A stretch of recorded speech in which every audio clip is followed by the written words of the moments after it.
Deniz aslında başkasının çocuğu mu? Evet, daha 17 dizisinde gizemler gitgide artmaya başladı. Özellikle yeni bölümde Nuray'ın Deniz'le konuştuğu sahnede geçmişine dair oldukça önemli açıklamalar yaptığını gördük. Nuray'ın anlattıklarına bakarsak, Nuray İlhan'la zorla evlendirilmiş. Ancak bunun sebebi Nuray'ın muhtemelen zamanında başkasından hamile kalmasıydı. Evet, Nuray en başından beri İlhan'ı sevmediğini aslında hep belli ediyordu. Bunun yanında çocuklarına karşı da ilgisizdi. Aslında bunun sebebi muhtemelen Deniz'in babasının Nuray'ı terk eden kişi olması. Ali'yi sevmeme sebebi de İlhan'la olan zorunlu evliliği. Biliyorsunuz ki bu bölümde öğrendiğimiz bir diğer ilginç sır da Şebnem'in zamanında Barbaros diye birine aşık olduğunu öğrenmemizdi. Öyle ki Leyla'ya bu aşkından bahsederken Barbaros'un ne kadar tehlikeli biri olduğunu ve Aras'ı da ona benzettiği için Leyla'nın Aras'tan uzak durması gerektiğini anlatmıştı. İşte burada da dizi bence oldukça büyük bir ipucu verdi. Öyle ki Şebnem'le Nuray şu an Hakan için nasıl birbirlerine düşmanlarsa aslında zamanında iki kadının yine aynı adama meylettiklerini göreceğiz. Evet, Nuray'ın zamanında sevdiği ve hamile kaldığı kişi Şebnem'in de bahsettiği Barbaros olabilir. Zaten diziye bir mafyanın katılacağına dair duyumları sizlere aktarmıştım. Şebnem'in anlatımından Barbaros'un da bu tip biri olduğunu anlayabiliyoruz. Yani Deniz'in gerçek babası aslında diziye yeni katılacak olan Barbaros adındaki bu mafya olabilir. İlhan'ın Deniz'in gerçek babasını ya da evlendiğinde Nuray'ın hamile olup olmadığını bilmesi şu anlık muamma olsa da dizinin dramatik yapısı giderek daha da güçlenecek gibi duruyor. Peki daha 17 dizisinin yeni bölümünde neler olacak?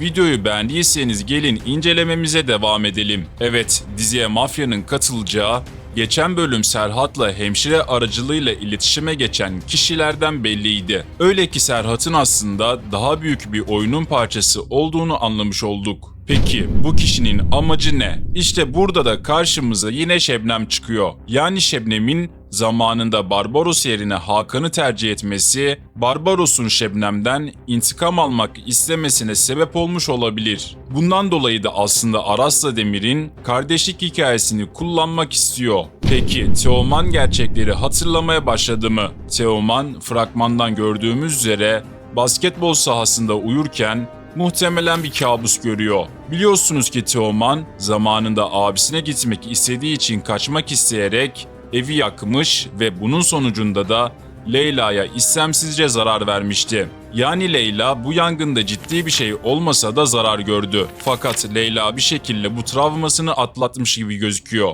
Yine de Hakan bu olayı asla unutamadığı için Teoman'ın her an Leyla'ya zarar verebilmesinden korkuyor. Bundan dolayı da zaten aslında Teoman'a çok fazla nefret dolu. Fakat Teoman'ın bu bölümde psikolog defterinden öğrendikleri travmasını tekrar tetiklemiş gibi gözüküyor.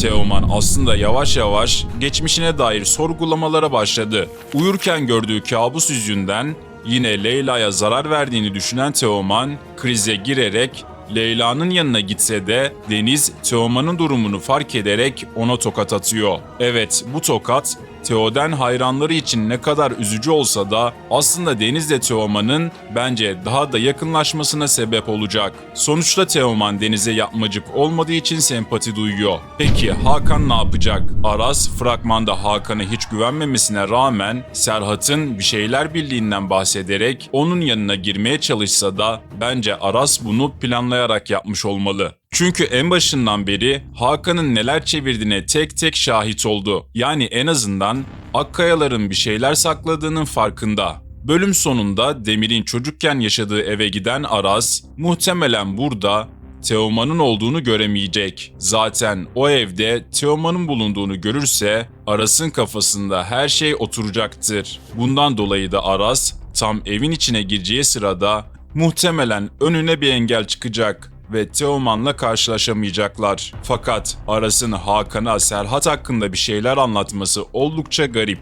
Çünkü Serhat'ın Hakan'ın yanında Aras'a gerçekleri söyleyemeyeceği aşikar. Bundan dolayı Aras bence yine bir plan peşinde gözüküyor. Tabi diziye yeni katılan Doğukan'ın da bir şaşırtmaca oluşturacağı söyleniyor. Yani Aras aslında kardeşinin Doğukan olduğunu düşünecek gibi. Ancak Ben hala Aras'tan önce Teoman'ın gerçekleri öğreneceğini düşünüyorum. Peki sizce önce Teoman mı yoksa Aras mı gerçekleri öğrenecek? Yorumlarınızı yazmayı unutmayın. Sonraki videoda görüşmek üzere. Kendinize iyi bakın.